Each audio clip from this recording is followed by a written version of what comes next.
The 89th Texas legislature is in full swing. Thousands of bills have been filed, with more on the way. With so much going on, the debate details on bills can get overlooked, even on critical legislation. That's why we've asked legislators to come down to TPPF to discuss their bills to ensure you are on top of the most important issues making their way through the Capitol. This is The Layout.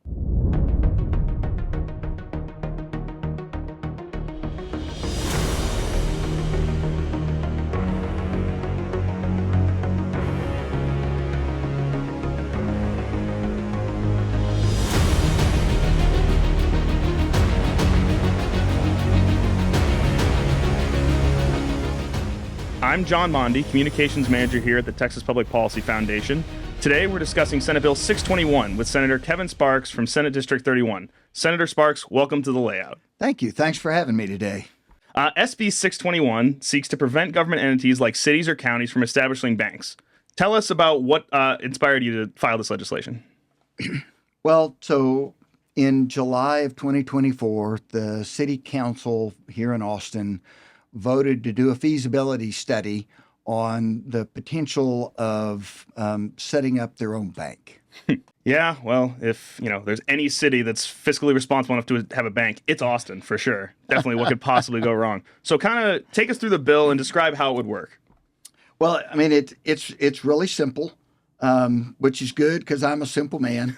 And basically, all it does is it would prohibit that from taking place. Okay. Right. And,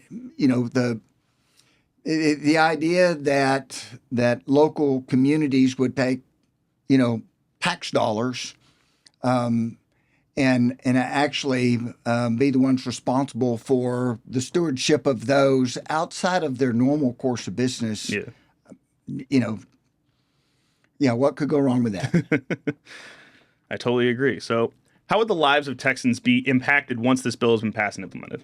Well, I mean, realistically, this is a protection bill, right?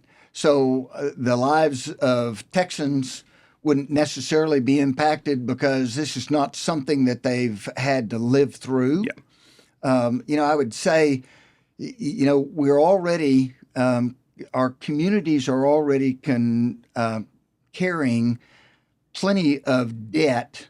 But at least in those bonds and those things, the taxpayers are the ones that get an opportunity to go vote for that.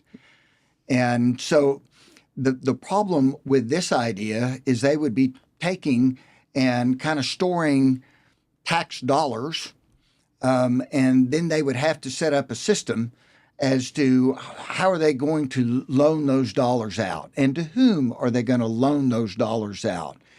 And so I don't think Texans will necessarily see the effects of this bill. Mm-hmm. What they would notice is if we didn't pass this bill, they could begin to see those effects because the most obvious candidates to pass something like this would be Austin. Mm-hmm. And next it would be Houston, and it'd be San Antonio and Dallas. All of our metropolitan centers would obviously quickly follow suit. Yeah, it's almost like a domino effect, kind of. Any chance they get to, have more control over those tax dollars, at that point you're getting far removed from the individual, the taxpayer, really, that should have a say into how those tax dollars are spent. Definitely. So some people say that public banks would do a better job at prioritizing community needs. How would you respond to something like that? Well, of course, I'm a business guy, and I really believe that business, because you have that tension of needing to be profitable, that is kind of what keeps everything in line.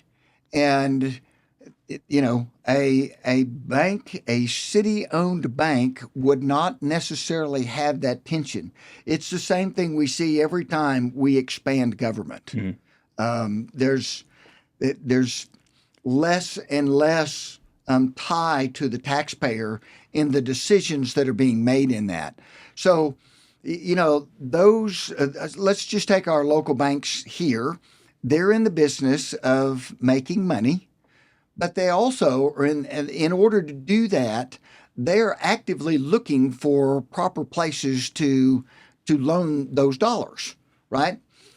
The fear in establishing a bank that's actually run by the city is that they could have the tendency to loan those dollars to folks who would be very high risk of returning those dollars. That makes sense. So one final question for you. What kind of feedback have you received since you filed this legislation? I have to check with my staff.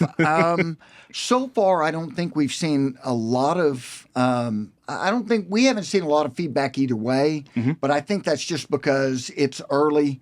Obviously, there have been very high profile issues, both at the national level and at the state level, as you guys are very well aware of. The House is sorting things out, and they're just higher priority issues for this part of the session. But I have no doubt that at some point we'll begin to receive feedback. I suspect mostly from, community government.